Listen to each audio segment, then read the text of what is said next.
Hello students. पिछली video class में हम सांद्रताओं के बारे में पढ़ रहे थे और उन सांद्रताओं में हमने मोलरता के ऊपर चर्चा की। हमने देखा कि मोलरता 1 लीटर विलियन में उपस्थित विलेय पदार्थ के मोलों की संख्या होती है और उस पर हमने एक फॉर्मूला भी ड्राइव किया जिसकी सहायता से हम मोलरता ज्ञात करते हैं। देखिए जरा, फॉर्मूला ये था कि कैपिटल M बराबर small w into 1000 upon small m into VML। तो जरा ध्यान दीजिएगा, इस फॉर्मूले में मैंने आपको पहले भी बताया था 4 राशियां होती है बेटा। किन्हीं भी 3 राशियों के मान आपको देगा और चौथी अज्ञात राशि आपसे पूछी जाएगी। ठीक है, यहां इस फॉर्मूले में ये जो कैपिटल M है ये विलयन की मोलरता को दर्शाता है, जबकि स्मॉल w विलेय पदार्थ की ग्राम में मात्रा को दर्शाता है, स्मॉल m विलेय पदार्थ के अणुभार को दर्शाता है और v विलयन के आयतन को दर्शाता है। इस पर हमने मोलरता के कुछ प्रश्नों को करने की कोशिश की थी और आपने देखा भी था कि किस प्रकार से हमने मोलरता के क्वेश्चनों को सॉल्व किया और किस प्रकार से हम उनके आंसर्स निकालते हैं। इसी प्रकार से इसी कड़ी में हमारा अगला प्रश्न है कि 10% W/V कैल्शियम कार्बोनेट विलयन की आपको मोलरता ज्ञात करनी है। क्या पूछी गई है बेटा? आपसे विलयन की मोलरता ज्ञात पूछी गई है। तो हम जानते हैं कि मोलरता ज्ञात करनी है तो सबसे पहले आप मोलरता का फॉर्मूला लगाइए। प्रश्न को ध्यान से पढ़िए और देखिए कि हमें प्रश्न में क्या दिया गया है और किन किन चीजों की हमें आवश्यकता होती है। तो चलिए इस प्रश्न को सॉल्व करने के लिए सबसे पहले हमने मोलरता का फॉर्मूला लगाया और उसके बाद में हम इस लैंग्वेज को सॉल्व करेंगे बेटा कि 10% W/V कैल्शियम कार्बोनेट विलयन का क्या अर्थ होता है। तो देखिएगा, 10% W/V कैल्शियम कार्बोनेट विलयन का अर्थ बताइए क्या होता है। इसका अर्थ होता है बेटा, जैसा कि मैंने आपको पहले भी बताया था कि आगे जो लिखा हुआ है वो विलेय पदार्थ के लिए होता है और पीछे जो लिखा हुआ होता है वो विलयन के लिए होता है। तो इसका अर्थ हुआ बेटा कि 10 ग्राम कैल्शियम कार्बोनेट 10 ग्राम कैल्शियम कार्बोनेट 100 ml विलयन में उपस्थित है। 10 ग्राम कैल्शियम कार्बोनेट 100 ml विलयन में उपस्थित है। तो बेटा इस लैंग्वेज से हमें क्या पता चला? हमें पता चलता है कैल्शियम कार्बोनेट जो है वो विलेय पदार्थ है और इसकी मात्रा हमें दे रखी है 10 ग्राम। तो बेटा यहां से स्मॉल w मुझे पता चल गया 10 ग्राम। क्लियर है? चलिए दूसरा, मुझे विलयन का आयतन भी पता चल गया। विलयन का आयतन दे रखा है यहाँ पे 100 ml। तो देखिएगा विलयन का आयतन हो गया 100 ml। चलिए अब मुझे आवश्यकता है स्मॉल m की, यानी कि विलेय पदार्थ का अणुभार। यहाँ पे विलेय पदार्थ कैल्शियम कार्बोनेट है तो हम इसको यहाँ पर छोटे ब्रैकेट में लिख देंगे कैल्शियम कार्बोनेट। क्या आपको कैल्शियम कार्बोनेट का अणुभार दिया गया है? तो आप कहेंगे नहीं। तो इसके लिए हम कैल्शियम कार्बोनेट का अणुभार यहाँ निकालेंगे बेटा। देखिए कैल्शियम कार्बोनेट मैंने आपको पहले भी बताया था, सभी परमाणुओं के परमाणु भारों का योग अणुभार कहलाता है। तो आप इनके सबके परमाणु भारों का योग कर लें। तो देखिए कैल्शियम का परमाणु भार होता है बेटा 40, कार्बन का परमाणु भार होता है बेटा 12, ऑक्सीजन का एक का होता है 16, तो परमाणु संख्या 3 है तो ये हो गया बेटा 48।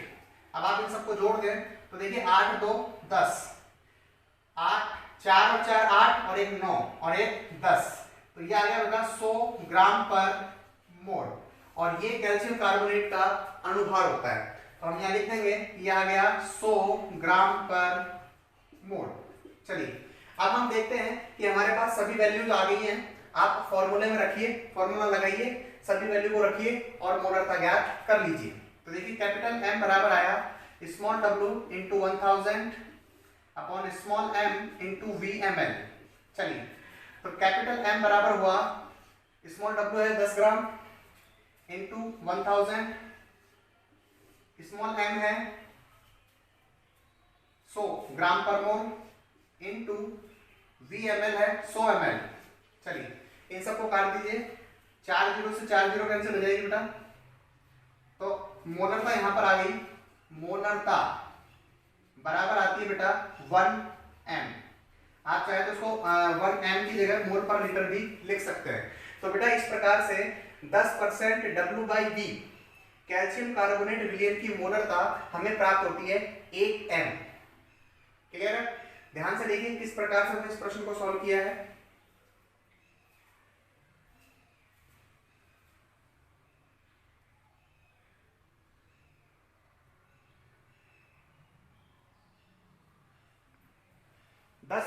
W/V कैल्शियम कार्बोनेट विलयन की हमें मोलरता निकालनी है। तो इसके लिए सबसे पहले हमने लैंग्वेज को सॉल्व किया है। लैंग्वेज को सॉल्व करने से हमें दो चीजें प्राप्त होती हैं, स्मॉल w और v, विलयन का आयतन। फिर हमने विलय पदार्थ का अनुभार ज्ञात किया जो कि सभी परमाणु के परमाणु भारों का योग करने से प्राप्त हुआ। फिर हमने फॉर्मूला लगाया, सभी राशियों के मानों को रखा और मोलरता प्राप्त कर ली 1 m। ठीक है, इसी प्रकार से हम और भी क्वेश्चनों को सॉल्व करेंगे बेटा। चलिए, मोलरता से संबंधित नेक्स्ट प्रश्न आपके लिए है। चलिए मैं इसको मिटा देता हूं।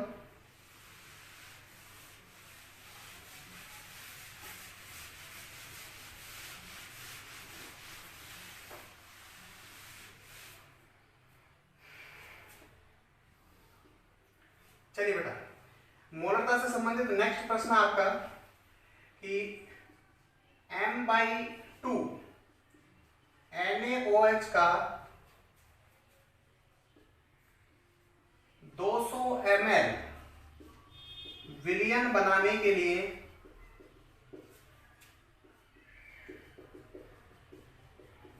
कितने ग्राम पदार्थ यहां पर आपको NaOH दे रखा है बेटा, तो कितने ग्राम पदार्थ की आवश्यकता होती है।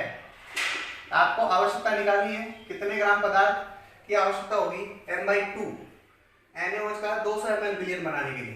तो चलिए आप इस प्रश्न को करने की कोशिश करें बेटा। बहुत अच्छा प्रश्न है और आपका कॉन्सेप्ट क्लियर करने वाला प्रश्न है। करिए।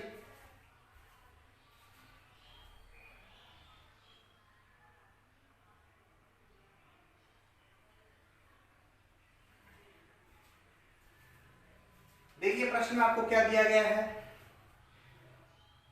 और पूछा क्या गया है।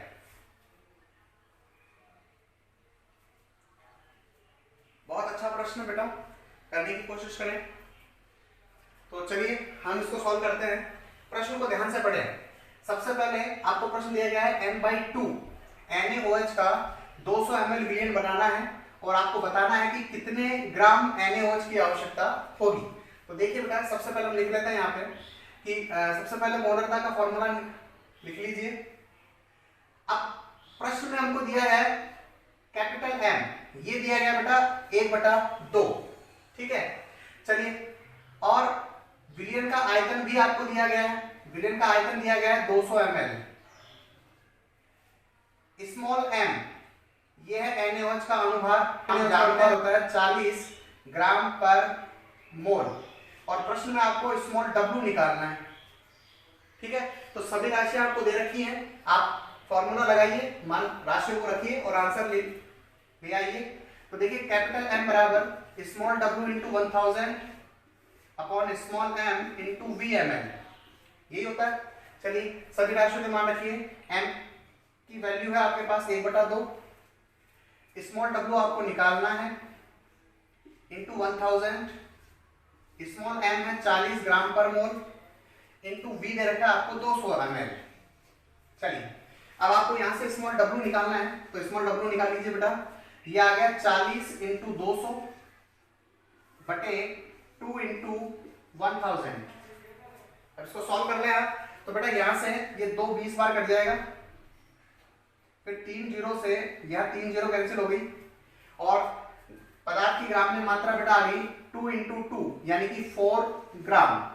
यह आपका आंसर है NaOH। ये लीजिए, तो बेटा 4 ग्राम NaOH की आवश्यकता होगी आपको m/2 NaOH विलयन का 200 ml बनाने के लिए। क्लियर है? 4 ग्राम NaOH को घोल करके आप 1/2 NaOH का 200 ml विलयन बना सकते हैं।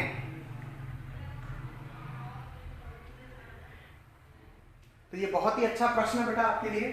जो कि कॉन्सेप्ट क्लियर करेगा। इतनी सांद्रता का इतना ml विलयन बनाने के लिए कितने ग्राम पदार्थ की आवश्यकता है। तो इस प्रकार के प्रश्नों को हम यहां इस तरह से सोल्व करते हैं। कॉन्सेप्ट देख लीजिए, समझने का प्रयास कीजिए किस तरह से हमने इन प्रश्नों को सॉल्व किया है। चलिए बेटा, यदि ये कॉन्सेप्ट आपको समझ में आया तो इसी कॉन्सेप्ट पर आधारित एक प्रश्न मैं आपको दे रहा हूं, यहां पर आप उसको सॉल्व करने की कोशिश करेंगे बेटा। चलिए, अगला प्रश्न हमारा इसी कॉन्सेप्ट पर आधारित है। देखिए, प्रश्न है कि m/2 NaOH का अब की बार मैं 200 ml की जगह 500 ml कर देता हूं। आपको 500 ml विलयन बनाना है और बताना है कि कितने ग्राम NaOH की आवश्यकता होगी। तो चलिए, ये प्रश्न आपके लिए करिए। वही सबसे पहले हम ये देखेंगे कि प्रश्न में हमें दिया क्या गया है। तो चलिए बेटा, कैपिटल M हमें दे रखा है 1/2, क्लियर। V विलयन का आयतन हमें दे रखा है इस बार 500 ml। विलय पदार्थ का अनुभाग हम जानते हैं 40 ml, 40 ग्राम पर मोल, ठीक है। तो सभी राशियों के मान हैं, हमें स्मॉल w निकालना है। चलिए, तो फॉर्मूला लगाइए। फॉर्मूला है कैपिटल M बराबर ग्राम में मात्रा into 1000 upon small m into V ml। सभी राशियों के मान रखिए।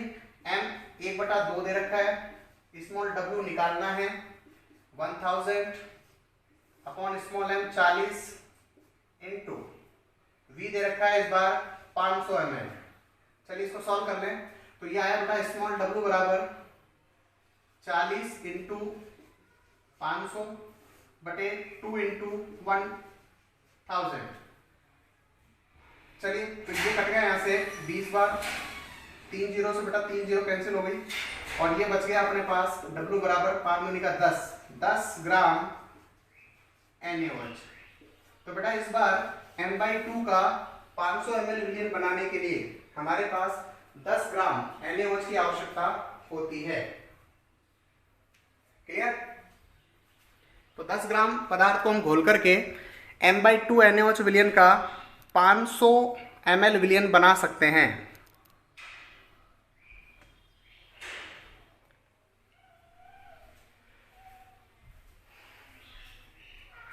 तो बेटा ये मोलरता के ऊपर कुछ बेसिक क्वेश्चन थे जिनको ज्यादातर पूछा जाता है। चलिए, अब इसके बाद में हम हमारी अगले प्रकार की सांद्रता के बारे में पढ़ेंगे जिसका नाम है मोललता। देख लीजिए एक बार इस प्रश्न को।